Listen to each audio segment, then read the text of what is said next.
స్తోత్రములు. మీకు అందరూ కూడా దేవుని నామమున వందనాలు చెల్లిస్తున్నాం. అందరు బాగున్నారా? ఎవరినైనా తోలుకొచ్చారా?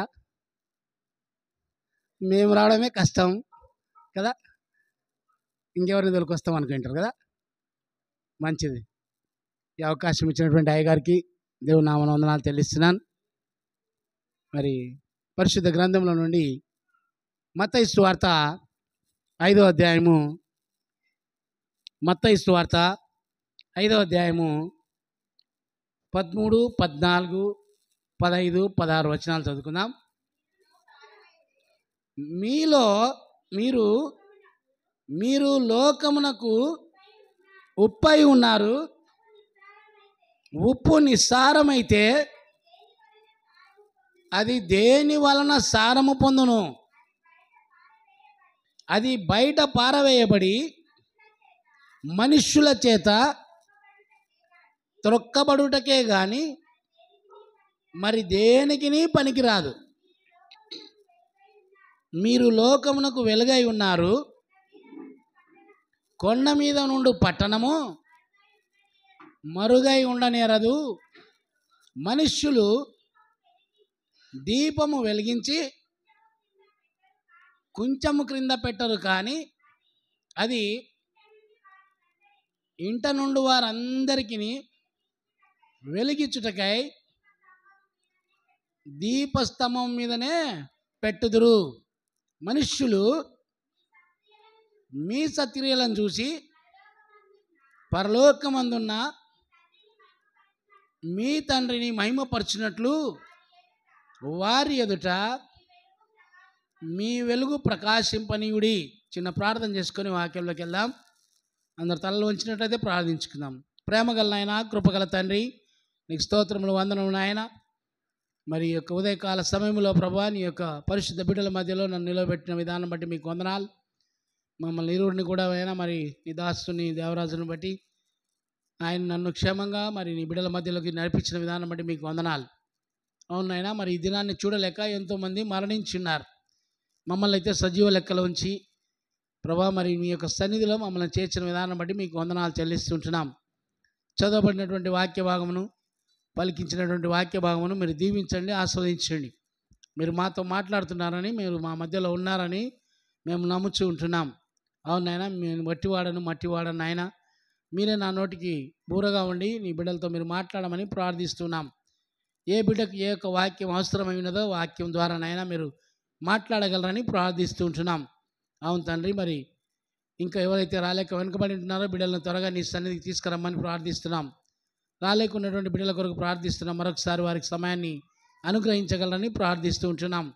చేరి వచ్చినటువంటి ప్రతి బిడ్డను, చిన్న బిడ్డలు మొదలుకొని పెద్దల వరకు మరి దీవించండి, ఆస్వాదించండి. నీ యొక్క వాక్యాన్ని నాయన మరి విని మరి ఈ చెవులో వదిలిపెట్టకుండా నాయన హృదయంలో దాచుకొని వాక్యానుసారంగా మేము నడుచుకునే భాగ్యం దయచేయమని ప్రార్థిస్తున్నాం. అవును తండ్రి, మరి నీ యొక్క రక్షణ భాగ్యము ఈ విధంగా మాకు కలుగా చేసినందుకై, ఈ యొక్క పరిశుద్ధ గ్రంథాన్ని మీరు మాకు ఇచ్చినందుకై, మరి అందులోని మాటలన్నింటినీ బట్టి నాయన మేము జాగ్రత్తగా ఉండుటకు మాకు కావాల్సిన హెచ్చరికలు మీరు దయచేయగలరని యేసుక్రీస్తు నామమున ప్రార్థించి వేడుకుంటున్నాం తండ్రి, ఆమేన్. చదవబడినటువంటి వాక్య భాగంలో మొట్టమొదటిగా ఇందులో మీరు లోకమునకు ఉప్పై ఉన్నారు. అంశము లోకమునకు ఉప్పై ఉన్నారు అంటున్నాడు. మరి ఉప్పు గురించి ఆయన ఒక పద్యం రాశాడు చక్కగా.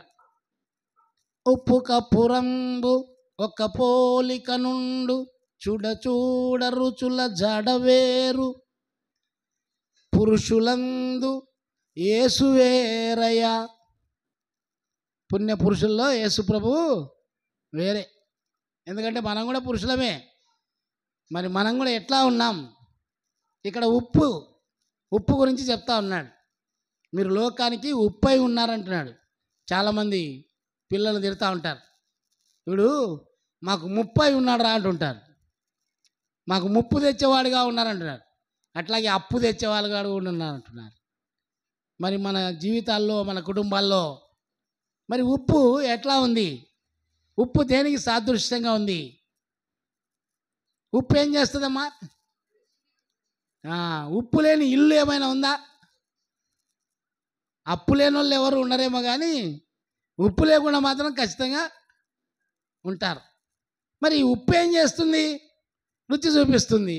ఎక్కడ రుచి చూపిస్తుంది? అన్నేసి చూడు నన్నేసి చూడు అన్నదంట కదా. మనం చేసుకున్న కూరల్లో వంటల్లో అన్నేసి చూడు నన్నేసి చూడు అన్నదంట. మరి నువ్వు ఎట్లా ఉన్నావు, నేను ఎట్లా ఉన్నా? ఒక మందిరానికి వెళ్ళాము, లేకుంటే ఒక ఫంక్షన్కి వెళ్ళాము. అక్కడ మరి నువ్వు ఉంటే బాగుండు అనుకుంటున్నారా, నువ్వు లేకుంటే బాగుండు అనుకుంటున్నారా? ఉప్పునేమో నువ్వు ఉంటే బాగుండాలా, ఖచ్చితంగా నేను ఉంటేనే బాగుంటారు, నేను ఉంటేనే మీకు రుచికరంగా ఉంటుంది అంటున్నది. మనం ఎలా ఉన్నాం? మనం ఉప్పులాగా ఉన్నామా? ఇతరులకు రుచికరంగా ఉన్నామా? ఎవరికి రుచికరంగా ఉన్నాం? ఇంట్లో వాళ్ళకు రుచికరంగా ఉన్నామా? బయటలకు రుచికరంగా ఉన్నామా? దేవునికి రుచికరంగా ఉన్నామా? సంఘంలో రుచికరంగా ఉన్నామా? ఎక్కడ రుచికరంగా ఉన్నావు? ఇంట్లో అత్తమామలకు రుచికరంగా ఉన్నావా? అమ్మ నాన్నకు రుచికరంగా ఉన్నావా? పోనీ నీ పిల్లలకు నువ్వు రుచికరంగా ఉన్నావా?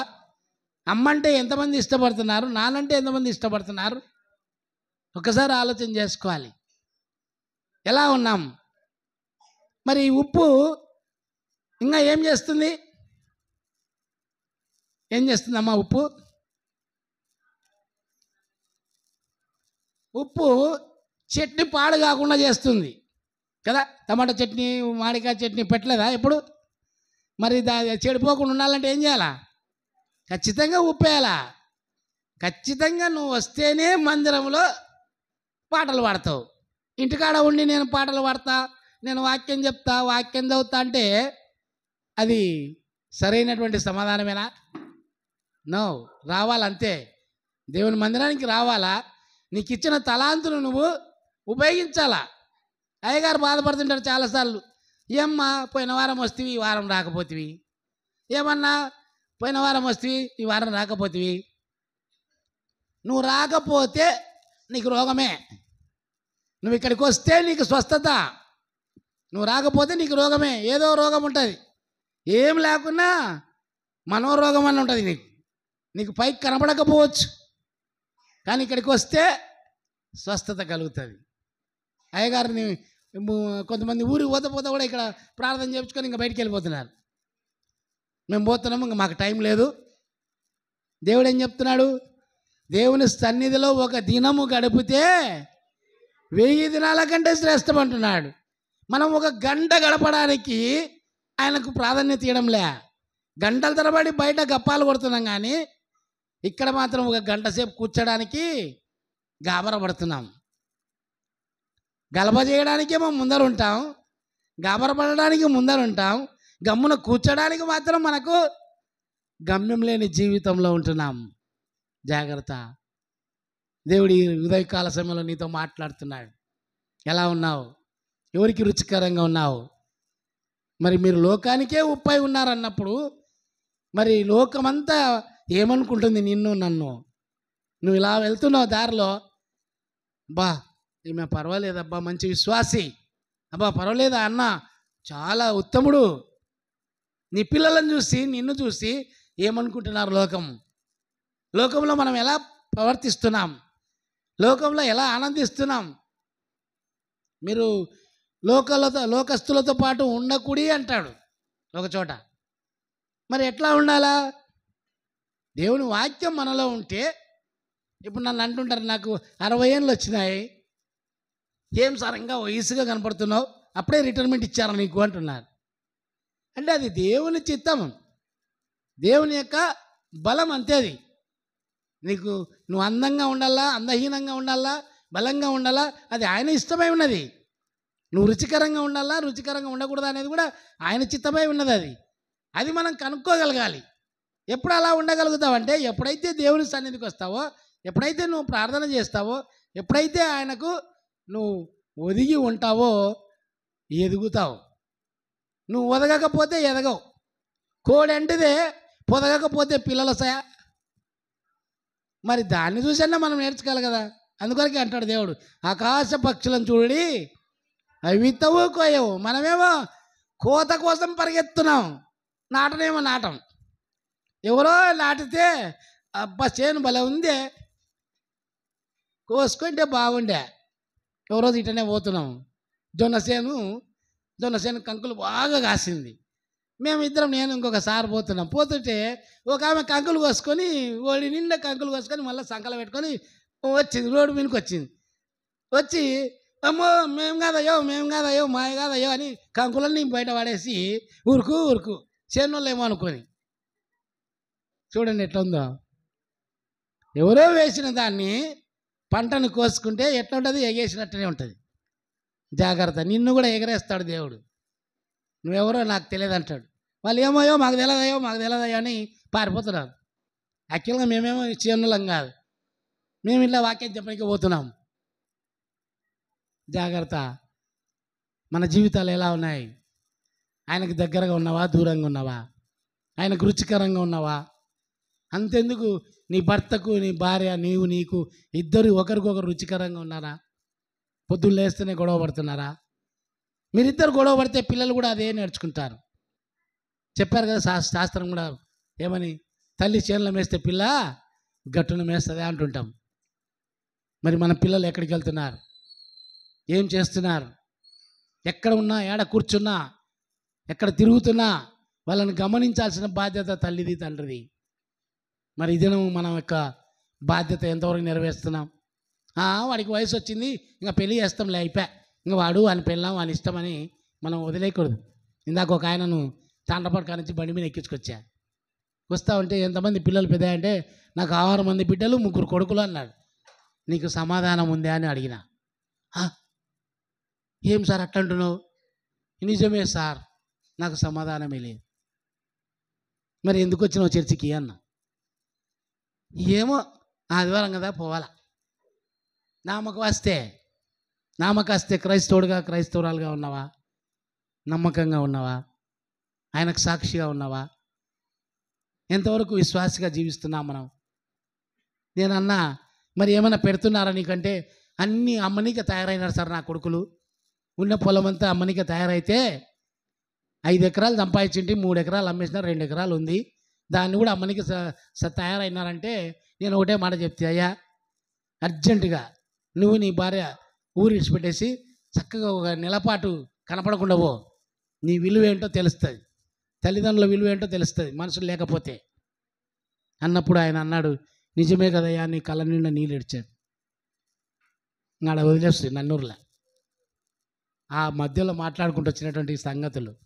ఎందుకంటే మన జీవితాలు కుటుంబంలో ఎలా ఉన్నాయి, మన పిల్లలు ఎలా ఉన్నారు, మన పిల్లలు ఏం చదువుకుంటున్నారు, ఏం పని చేస్తున్నారు, ఎవరితో తిరుగుతున్నారు, ఒక్కసారి జాగ్రత్త వహించాల్సిన బాధ్యత మనది.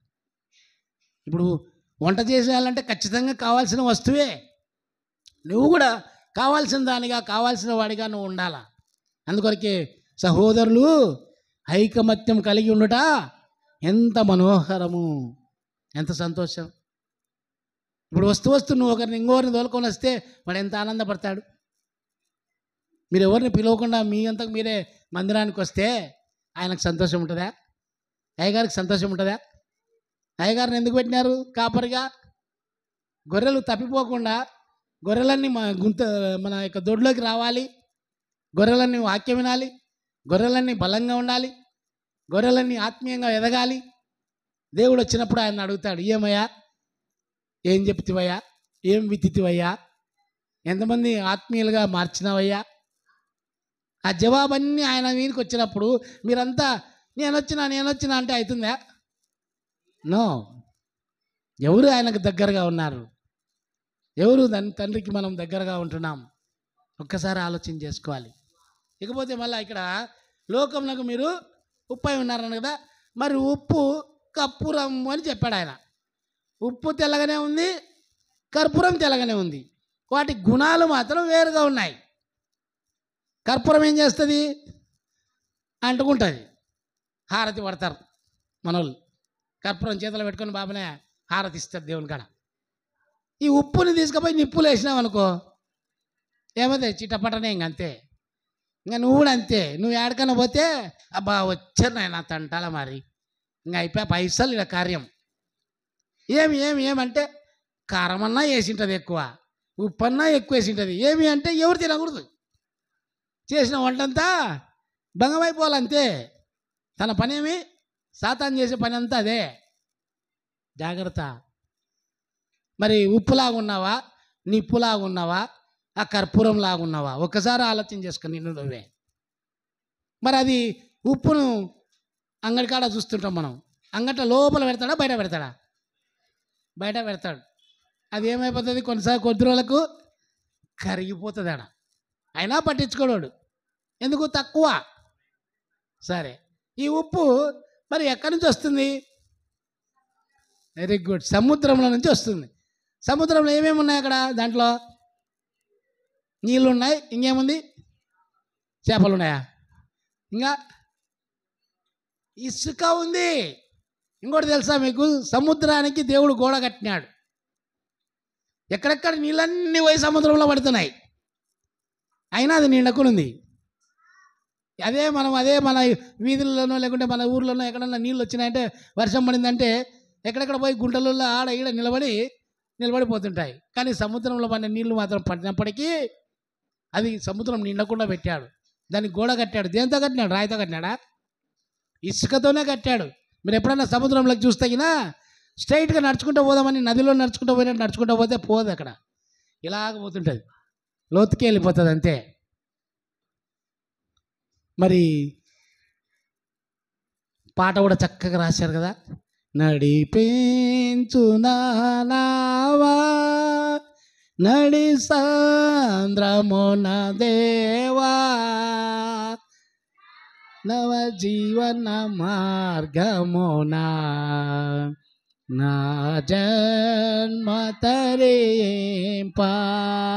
ఇక్కడ మనము ఒక నావలో కూర్చున్నాం అంటే దేవుని మందిరంలో కూర్చున్నాం. ఇది నడుస్తూ పోవాలా. ఈ పడవలోకి ఏమొస్తే మునిగిపోతాయి? చిన్న రంధ్రం పడితే కూడా మునిగిపోతుంది. నీ ఇంట్లో కూడా చిన్న సమస్య వచ్చా కూడా మొత్తం ఇల్లంతా చిన్న భిన్నమైపోతుంది అంతే. ఎప్పుడు కూడా సాతానుకు చోటు ఇవ్వకూడదు అని అంటాడు దేవుడు. అందుకొరకే నువ్వు చిన్న సమస్య తీసుకొచ్చి ఇంట్లో వేసుకున్నావు అంటే అది చాలా పెద్దగా అయిపోతుంది, విడిపోయే పరిస్థితులు అయిపోతుంది. మరి సముద్రం ఇది, లోకం అనే సంద్రంలో మనం ఉన్నాం. ఈ లోకంలో మనము వేరు కావాలా. ఇప్పుడు ఉప్పు ఇసుక ఏ విధంగా వేరు చేయబడి మనం ఉప్పు తింటున్నామో, ఒకవేళ ఆ ఇసుకతో పాటు ఉప్పు ఉంది కాబట్టి ఆ ఉప్పు నీళ్ళే ఉప్పుగా మారిపోతాయి బయటికి తీసుకొస్తే. అదే ఉప్పు తీసుకొచ్చి తినగలమా? ఎందుకు? ఇసుక ఉంది దానికి అటాచ్మెంట్. మనం ఎక్కడ అటాచ్మెంట్గా ఉన్నాము ఇక్కడ ఈ లోకంలో? ఆడనేమో ఇసుకను విడవకుండా ఉప్పు అతుక్కొని ఉంది. ఇక్కడ మనము లోకంతో దేవునితో ఉండాలనుకున్నప్పుడు ఏది వదిలిపెట్టాలా? వేరైపోవాలా, లోకంలో నుంచి వేరైపోవాలి మనం. ఇప్పుడు అక్కడ ఎప్పుడైతే ఇసుక నీళ్లు విడిపోయి ఉప్పు ఎలా తయారవుతుందో అట్లా మనం కూడా లోకాన్ని పక్కన పెట్టేసి దేవునితో మనం అతుక్కొని ఉండడానికి ప్రయత్నం చేయాలా. ఎప్పుడైతే అలా ప్రక్కకు వస్తుందో అప్పుడే రుచి కనబడుతుంది.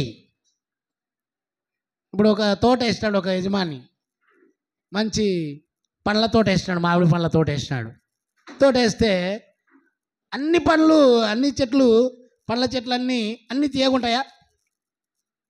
ఒక 2 చెట్లు 3 చెట్లు ఏమైందంటే బాగా ఇరగగాసింది. ఇరగగాస్తే యవనస్తులు కొంతమంది ఆ తోటలోకి పోయినారు. అబ్బా భలే కాసింది, కాపు బాగా కాసింది అని చెప్పి వెళ్ళినారు. వెళ్తుంటే వెళ్ళి ఏది కోసుకుంటారు జనరల్గా? ఏది కంటికి బాగా కనపడితే దాన్నే కోసుకుంటాం మనం. కంటికి బాగాలేని దాని దగ్గరికి వెళ్తామా మనం? వెళ్ళం. అక్కడ ఏమైందంటే ఆ బాగా కాసినటువంటి కాపు ఆ యొక్క చెట్టు పండును తెంపుకున్నారు, నోట్లో పెట్టుకున్నారు. కొరికిన వెంటనే ఫుల్లాగా ఉంది. చెట్టు చూస్తేనేమో సూపర్గా కాసింది, పండ్లేమో ఫుల్లగా ఉన్నాయి. దంచడము, కొరకడము, పాడేయడం. ఒరే అన్నీ పుల్లగా ఉన్నాయని చెప్పేసి తెంచి పక్క వాడేసి ఇంకో చెట్టు కాడికి వెళ్ళిపోయినారు. ఆ చెట్టు అనుకుంటుందంట, పుల్లని చెట్టు అనుకుంటుందంట, అయ్యో నేను ఇంత కాపు కాసి ఇతరులకు నేను ఏమి ఇవ్వలేకపోయినానే. ఇక్కడ మన ఆత్మీయమైనటువంటి జీవితాన్ని మనం నేర్చుకోవాలి. ఏంటి? మనం ఎలా ఉన్నాం? ఇతరులకు పుల్లనైనటువంటి పండ్లలాగా ఉన్నామా? ఇతరుల యొక్క ఆకలి తీర్చే వాళ్ళగా ఉన్నామా? ఒకవేళ నువ్వు ఒక ఉద్యోగస్తుడివో ఉద్యోగస్తురాలు అయింటావు, నీ చేతనైన పని చేసి నువ్వు ఇతరులకు నువ్వు సహాయం చేసేదానిగా ఉండాలి. మరి ఇలా ఉన్న తర్వాత సాయంత్రం అయింది, తోటమాలి వచ్చినాడు, వాళ్ళు వెళ్ళిపోయినారు. తోటమాలి వచ్చినప్పుడు ఈ చెట్టు అంటుందంట తోటమాలితో, అయ్యా నేను కాచిన పళ్ళన్నీ పుల్లగా ఉన్నాయి, మరి నేను తీయనైనటువంటి పండ్లు ఇచ్చేదానికి నన్ను ఏమైనా చేస్తావా అని అడిగిందంట. అప్పుడు ఆయన ఏం చేశాడంటే తీయనైనటువంటి చెట్టు కొమ్మ తీసుకొచ్చి దాన్ని అంటు కట్టాడంట. అంటు కట్టి పేడ పూసి దానికి ఎరువేసి ఇది చేస్తే నెక్స్ట్ ఇయర్కు మరి బాగా విరగ్గాసింది. ఎవరైతే లాస్ట్ ఇయర్ తెంచిపోయిన పిల్లలు వాళ్ళే వచ్చి ఆ పండ్లను తెంచుకుంటే తీయగా ఉన్నాయంట. అంటే ఇక్కడ నువ్వు లోకంలో ఉన్నా నీకున్నటువంటి వాటిని విడిచిపెట్టి దేవునితో నువ్వు అతుక్కొని ఉండాలి. ఇక్కడ మనం ఆత్మీయమైన సత్యం ఏంటంటే, నువ్వు దేవునితో నువ్వు అతుక్కొని ఉంటే నువ్వు బలపడతావు. నువ్వు దేవునితో సహవాసం కలిగి ఉంటే నీకున్నటువంటి సమస్యలు తీరిపోతాయి. నువ్వు కావలసినటువంటి కోరుకున్నటువంటివన్నీ కూడా దేవుడు నీకు ఇచ్చేదానికి ఆయన రెడీగా ఉన్నాడు. అందుకొరకు ఒక ఆయన చక్కగా పాట రాసి పెట్టాడు. ఆయన యుద్ధకు రమ్మని చెప్తున్నాడు. రమ్మనొచ్చున్నాడు నిన్ను ప్రభు యేసు, వాంఛాతు తన కరముల్ చాపి రమ్మనొచ్చున్నాడు. ఎటువంటి శ్రమ అయినాను ఆదరణ నీకిచ్చును. ఎందుకంటే నువ్వు ఏ సమస్యలో ఉన్నావో ఆయనకు తెలుసు.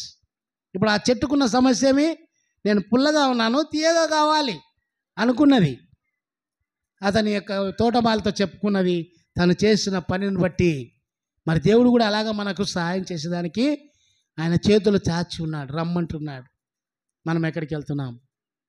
లోకం వైపు వెళ్తున్నామా, దేవుని దగ్గరికి వెళ్తున్నామా? ఒక్కసారి ఆలోచన చేసుకోవాలి. మన మనసు ఎటు వెళ్తుంది? జాగ్రత్త. పిల్లలను పెంచే విధానంలో కూడా చాలా జాగ్రత్తగా పెంచాలి. మరి ఇకపోతే ఇక్కడ ఉప్పుని సారం అయితే అది దేనివల్ల సారం పొందుతుంది? ఇప్పుడు కరిగిపోతే అది మళ్ళీ తిరిగి గడ్డగడుతుందా? గడ్డగట్టదు. నువ్వు అనుకున్నంత ఈజీగా కాదు అది. ఇప్పుడు మనస్సు పగిలిపోతే ఎట్లా అతుక్కోకుండా ఉంటుందో, ఆ యొక్క విడిపోయినటువంటి నీరు కారిపోయినటువంటి ఆ ఉప్పు కూడా గడ్డగట్టడం చాలా కష్టం. మరి ఇకపోతే అది బయట పారవేయబడి మనుషుల చేత త్రొక్కబడుటకే కానీ దేనికి పనికిరాదు. మరి మన పిల్లలు ఉన్నారు, ఇప్పుడు బాగా మంచి చదువులు చదువుతున్నాడు, ఉన్నట్టుండి ఫెయిల్ అయిపోయినాడు అనుకో, పిల్లోడ పాపను, ఇంకా అయిపోయి మనం ఏం చేస్తాం? వెంటనే వీడు చదువుకు పనికిరాడు, ఏం చేయాలి? విని పనికి దోమాలంతే. చదువుకు పనికిరాడు, పనికి మాత్రం పనికి వస్తాడు. ఇలాగ చేస్తుంటాం పిల్లల్ని కొన్నిసార్లు. ఒక్కసారి ఆలోచన చేసుకోవాలి. బయట పారేసేటట్టుగా పిల్లల్ని పెంచకూడదు. మనం జాగ్రత్త వహించాల. ఆ బాధ్యత మనదే, తల్లిదండ్రులదే. ఇకపోతే ఇక్కడ ఇంకో మాట అంటాడు, మీరు లోకమునకు వెలుగై ఉన్నారు. ఎక్కడుంది వెలుగు? ఈ లైట్ ఆర్పి చేస్తే ఏమైపోతుంది? చీకటే. నీ జీవితంలో కూడా నువ్వు మరి చీకట్లో ఉన్నావా, వెలుతురులో ఉన్నావా? దేవుడు ఏం చెప్తున్నాడు? నేనే వెలుగును అంటున్నాడు. ఆ వెలుగును నువ్వు నీలో ఉంచుకోవాలి. ఎవడైతే నా యందు ఉంటాడో, యోహాను సువార్తలో చెప్తాడు కదా, 10వ అధ్యాయంలో చెప్తాడు కదా, ఎవడైనా నా యందు నిలిచి ఉన్న ఎడల నేను వాని యందు నిలిచి ఉందును. మరి ఎక్కడ నిలిచి ఉన్నాం మనం? ఎక్కడ ఉంటున్నాం? ఎక్కడ కూర్చుంటున్నాం? ఒకసారి ఆలోచన చేయాలి. ఆయన యందు మనం ఉండాలని కోరుకుంటున్నాడు ఆయన. మరి ఆయన యందు ఉండకుండా నువ్వు ఒకవేళ నీ ఇష్టం వచ్చినట్లుగా నువ్వు ఉన్నట్లయితే నీ జీవితము చీకటి బ్రతికే. నీలో ఒక వెలుగు ఉండదు, ఇతరులకు వెలుగు కూడా ఇవ్వలేం. క్యాండిల్ అంటిదే అంటియకున్నంత వరకు అది చీకట్లే. అంటిస్తే ఏం జరుగుతుంది? అక్కడ వెలుగు వస్తుంది. ఏం చేస్తుంది అది? అది కరుగుతూ వెలిగిస్తుంది. మనం ఎక్కడైనా జాలి పడుతున్నామా ఇతరుల కొరకు? బీదలుగా కనపడితే ఎవరికైనా ఓ 10 రూపాయలు 10 పైసలు ఇచ్చేదానికి ఏమన్నా మనం ఉన్నామా? కరిగిపోతుంది, అక్కడ క్యాండిల్ ఏమో కరిగిపోతుంది. నీ దగ్గర డబ్బు దండిగా ఉంది, ఇతరులకు సాయం చేయడానికి బీదలను కనికరించేవారు ధన్యులు అని ఉంది. మరి ఎప్పుడైనా మనం సాయం చేస్తున్నామా? కనీసం మన పండుగ వచ్చినప్పుడన్నా, యాక్చువల్గా క్రిస్మస్ పండుగ వస్తుంది, ఇంకా తొందరలోనే ఉంది, మనకు 2 నెలలు ఉంది కదా. క్రిస్మస్ రోజన్నా కనీసము ఇతరులకు ఏమైనా పంచుతున్నామా? క్రిస్మస్ అనే మాటకు అర్థము ఇచ్చుట అని అర్థం. మన ఇంట్లోనేమో 10 జతలు 20 జతలు బట్టలు కొనుక్కొచ్చుకుంటాం, కానీ ఒక జత బట్టలు మాత్రం వేరే వాళ్ళకి వేయలేం మనం. మా పిల్లలకే మాకే చాలలే, వాళ్ళకేమి ఇస్తాంలే కదా. వంటలు చేస్తాం, అన్నీ కావలసిన వంటలు, కోరుకున్న వంటలు చేస్తాం, కానీ ఏదో ఒక వంట తీసుకుపోయి అన్యులకు ఇవ్వడం మనకు రాదు. ఎందుకు? మాకే చాలవు అనే మాటనే ఉంది, కానీ దేవుడు ఇస్తాడు మనం ఇస్తాము అనేటువంటి మాట మాత్రం లేదు. అలా ఉండడం బట్టే మన వాళ్ళంతా ఎక్కడేసిన గొంగడి అక్కడే ఉంది. ఎందుకు మనం డెవలప్ కాలేకున్నామంటే ఇదే. దానము ధర్మం అనేటువంటిది దేవుడు పెట్టాడు, దేవుడే ఇచ్చినాడు కదా. దేవుడు ఇవ్వలేదా? ఒక ఆయన అడిగినాడు, రాజు వచ్చి పన్ను కట్టు అన్నాడు. పన్ను కట్టు అంటే ఏం చెప్పినాడు శిష్యునికి? అవి తీసుకుపోయి అమ్మేసి కట్టేసి రాపో అన్నాడు, అంతే. మరి ఈ లోకంలో చేయాల్సింది చట్ట ప్రకారం మనం చేయాల్సిందే, ఇతరులకు ఇవ్వవలసిందే. దాంతోపాటు పేదలను కూడా మనము కనికరించాలి. దేవుని కొరకు సమృద్ధిగా మందిరంలో ఉండాలా. నేను వచ్చి చూసినప్పుడు ఉత్తడేషలే ఉన్నాయి, బియ్యమే కనపడలే.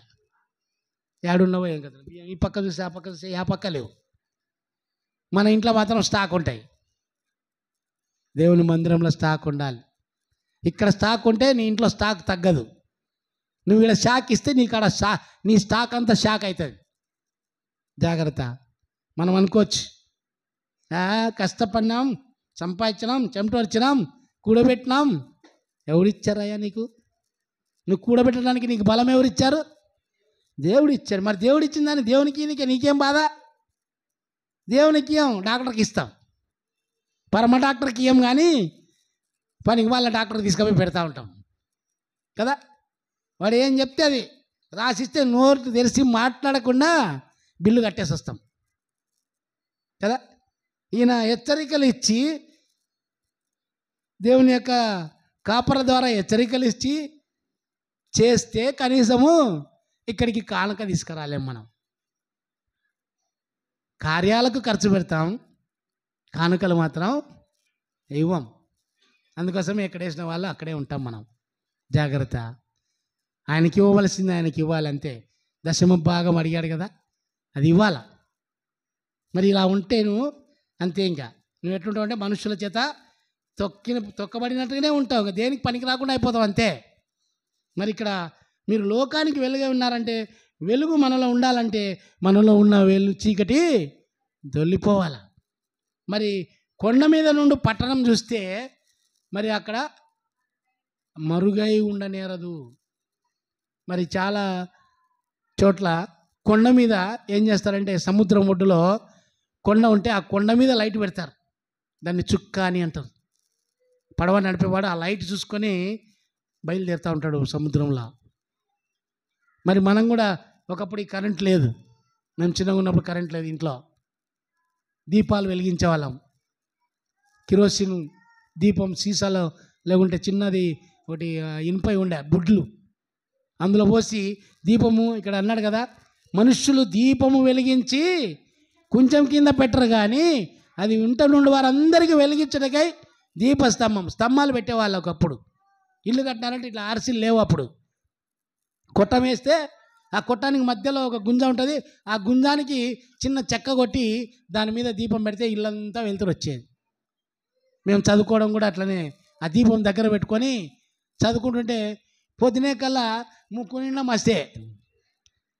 రాత్రిలో పడుకునేది, ఆ పడుకున్నప్పుడు ఇట్లా ఇట్లా మీసాలు వేసుకునేది. పూసుకున్నప్పుడు అందరు పొద్దున్న లేచి ఊరికే చూసి నవ్వేది మమ్మల్ని. ఏమైంది అంటే ఊక పగలబడి నవ్వేది. అంటే ముఖం అంతా కర్రగా అయిపోయింది. అయితే ఆ రోజులు అలా చదువుకున్నాం కాబట్టి నెక్స్ట్ దీపంలో ఇట్లా అవుతుందని చెప్పి నేను వీధి లైట్ కింద కూర్చొని చదువుకున్నా. ఇప్పుడు మనకి వీధిలో లైట్లు ఉన్నాయా, ఆ వీధి లైట్ కింద కూర్చొని అందరు పడుకున్నాక 9:30 10 గంటలకు పడుకుంటే అప్పటి నుంచి మేల్కొని చదువుకున్నా. అయితే దేవుడు అద్భుతంగా మరి ఈ విధంగా నన్ను నిలబెట్టాడు.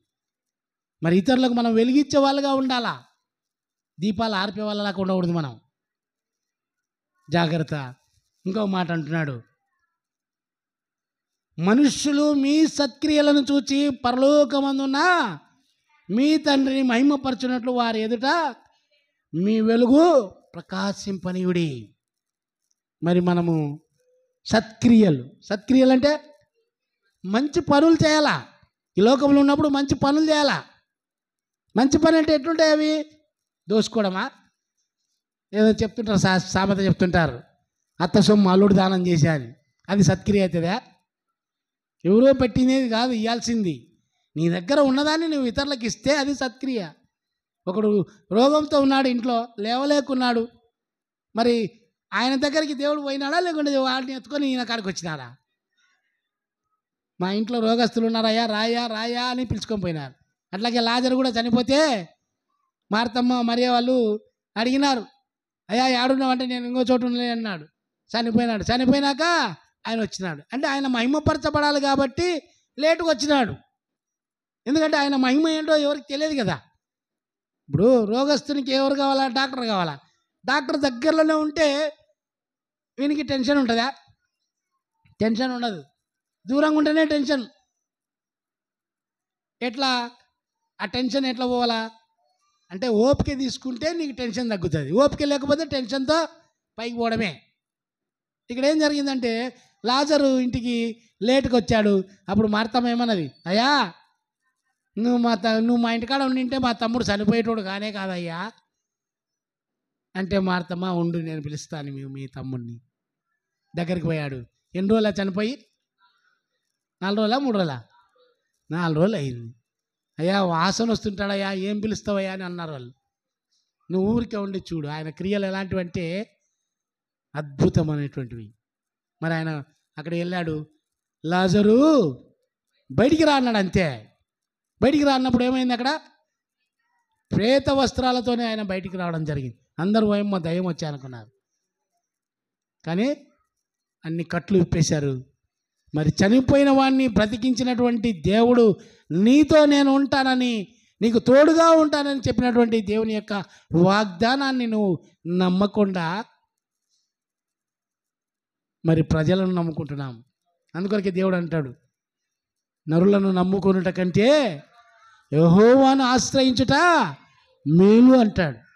ఈరోజు నేను కూడా అదే పని చేశా.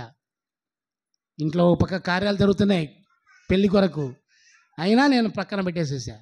ఎందుకు? దేవుని పని, దేవుని సన్నిధి. ఆయన పని చేస్తే ఆయన పని నేను చేస్తే నా పని ఆయన చేస్తాననే ఒక నమ్మకం నాలో ఉండబట్టి నేను ఇంత దూరం వచ్చా. మరి నువ్వు నేను ఇతరుల కొరకు ఏం చేస్తున్నాం? జాగ్రత్త ప్రియమైనటువంటి బిడ్డలారా. ఆయనకు నమ్మకంగా ఉండి ఆయన నమ్ముకుంటే ఖచ్చితంగా నీ నమ్మకాన్ని వమ్ము చేయడు. నీ విశ్వాసాన్ని నువ్వు కాపాడుకోవాలా. ఇప్పుడు నీ విశ్వాసమే నిన్ను స్వస్థపరిచింది అంటాడు. ఎన్ని సత్క్రియలు చేయలేదు దేవుడు, ఎన్ని అద్భుతాలు చేయలేదు. కొండ మీద ప్రసంగం చేసేటప్పుడు ఎన్ని రోజులు పెట్టాడు మీటింగు? 3 రోజులా 2 రోజులా ఏమ్మా? 3 రోజులు పెట్టినాడు. 3 రోజులు అసలు ఆకలి ఏందో తెలియదు వాళ్ళకు, తెలియకుండానే కూర్చున్నారు.